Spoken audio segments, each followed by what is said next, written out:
The problem we're looking at today is the USACO 2024 February contest silver problem 3 of Moorbles. You can pause the video first and look at the problem yourself. Alright, I assume you read the problem.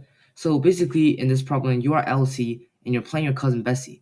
And in this game, you each start with a certain number of marbles. And each turn, Bessie hold out a certain amount of marbles on her hoof. And if you're able to guess whether this number is even or odd, you get these marbles. And if you guess it wrong, Bessie takes that amount of marbles from you. And the game ends when either player has less than or equal to 0 marbles. And you think it's hard to win, so you're basically playing not to lose. And you know that Bessie can only hold out K different amount of marbles on every turn, and you know exactly what amount she could hold out, and K being at most 4. And you also know that after at most 3 times 10 to the 5th turns, the game ends. So you want to identify lexicographically smallest turn sequence such that you will not lose, regardless of how Bessie plays, of course, following the rule of only K possible amounts on each turn. So you can pause the video first and look and think about this problem yourself. Alright, after you thought a little bit about this, let's look at this together. So first thing to notice is that actually we know exactly what we'll get on each turn if we guess even or odd, right? Because we're trying to not lose regardless of how Bessie plays. So we're going to consider the worst case scenario here every single time, and with only K possible different amounts Bessie could may play out, we know exactly which of those she will play out, and that's going to be the worst one for us, right? So basically, to make this easier to understand, we have, say, black meaning even and gray meaning odd, and the size of the circle means how many marbles she held out, right? That's even, that's odd, right? And now for each turn, say we have like this, right? So that's 2 different parties. No matter what we guess, we're guaranteed to lose because we're considering the worst case scenario here. So if we guess even, we're going to guarantee to get this, right? Because Bessie wants us to lose the most. And obviously, if we guess odd, we're guaranteed to get this. However, if there's only one party, say there's only even, if we guess odd, well, we're definitely going to get this because that makes us lose the most. However, if we guess even, we're going to get the smallest of even because Bessie wants us to win the least. And this applies when there's only odd as well. So on each turn, we know exactly how many we'll win or lose because we're considering the worst case scenario every single time. So that's the first thing. And the second thing is that notice that we're trying to identify a lexicographically minimum turn. And note that even is lexicographically smaller than odd. So basically, on each turn, we're trying to get even if even works. If even doesn't cause us to lose the whole game, we want to get it to even without considering whether it affects the quality of the later decisions of even or odd, right? Because if an earlier sequence, if a sequence is different from another, the lexicographical order is the first position that's different, and we want to make the earlier positions be even. So every time we just kind of like almost like a greedy that we always choose even if we can. So now the problem is, how do we check if we can choose even? And since we already know what we'll get on each term, we actually can kind of make almost like a prefix sum or suffix sum actually array of on each turn.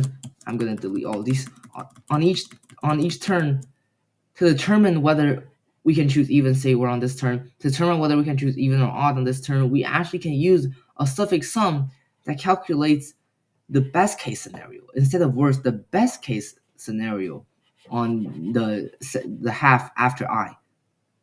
Actually, it's not actually the best, but the best we can do, like the best even or odd we can choose for ourselves. And if we can calculate this value, call it S, and we already know what we got from the earlier decisions, if the earlier decision plus this value and then plus whatever we get on this E is greater than or equal to 0 on any moment after I, obviously this is I, well then we can make E even. Or otherwise, if this doesn't work, then we have to choose odd, right? So now the problem comes to how do we find this value S? This value S being if we act in the best way possible toward ourselves without considering the priority of our decisions, what the most amount we can get, right? So how do we calculate this? Well, since we already know what we'll get on each turn, we can just kind of we know what we get if we choose even or odd. Every term we just choose the best, and then we can keep track of a suffix sum, right? However, this is not actually a suffix sum, because notice another very important constraint on this problem is that if you go below zero on any turn, if she loses all her marble and on any turn, not just the last turn she loses, so we have to make sure that the suffix min is actually greater than zero. And I actually made a mistake here when I first wrote this code, because I just literally calculated the suffix min every single time, but that's actually not true. Because we can maybe gain a lot of marbles in the beginning up until I, and then we start losing. Well, then if we just take the suffix of this, the suffix min might be less than zero, right? It could be like negative something. However, this is not actually going to go below zero because we stored up some marbles over here. I don't know if you can understand me, but basically, the main idea is that the suffix min is not the prefix min starting at I. This graph is getting a little bit messy. What I'm trying to say is the suffix, no, I'm going to use a different color. The suffix min at here does not equal the prefix min of this, because that's what we're actually trying to find, right? We're trying to find instead of the suffix min like this, we're trying to find a prefix min like that. Those two are not the same thing. Well, then how do we actually find this instead of that? Because if we start from here and then just find it and then go to n every single time, that's going to be too high of a time complexity, obviously.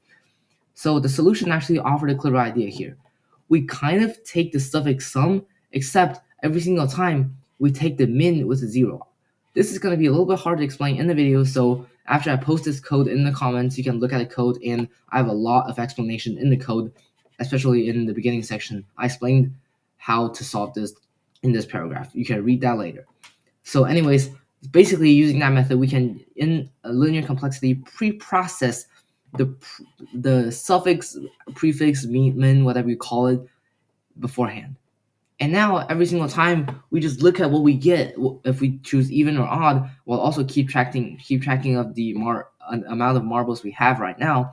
And if we add up the optimal prefix suffix min still thing plus what we choose for, if we choose even or odd, and then plus this value, if this is less than or equal to zero, obviously we can't choose even. We can't choose even, otherwise we can. So MAE is the max even, min odd, and max odd. Kind of obvious, I would say. And this is checking whether the minimum value go below zero. And yeah, this problem, I would say, is kind of complicated for silver level, as you have to first of all understand that you know exactly what you get if you choose even or odd on every turn. Second of all, notice that the you don't actually have to consider what you do afterwards. This is kind of like a greedy because of the lexicographical order thing. So if you can choose even, you choose even. That's the greedy method. And now finally, you have to know how to find the prefix the prefix min from I to n within the linear complexity through pre-processing. So yeah, this whole contest is traumatizing, I would say. Like 2024 February, as I already said yesterday when I was doing the test tube problem overview, and also I said during the 2D target practice 2, this contest is really, really, really difficult. And I really hope that the 2025 January and February does not look like this. So yeah, I hope this video helped. All right, time for today's grind report. So I actually was able to study a little bit longer today than I did yesterday, because today I studied for like 8 hours, I think, which is good. Not the best, obviously, because my record's still 10 and a half, but good. And basically what I did today is I finally finished the 2024 December contest, the last problem, the 2D conveyor belt, that I was able to think of the correct solution during the contest, but I was not able to solve it fully, which is really disappointing, because if I would have solved it, I would have been in gold by now. But I just made a really, very, really like small silly mistake, and I was able to fix it rather fast, I would say. And other than that, I also solved the 2024 January silver that I mocked yesterday.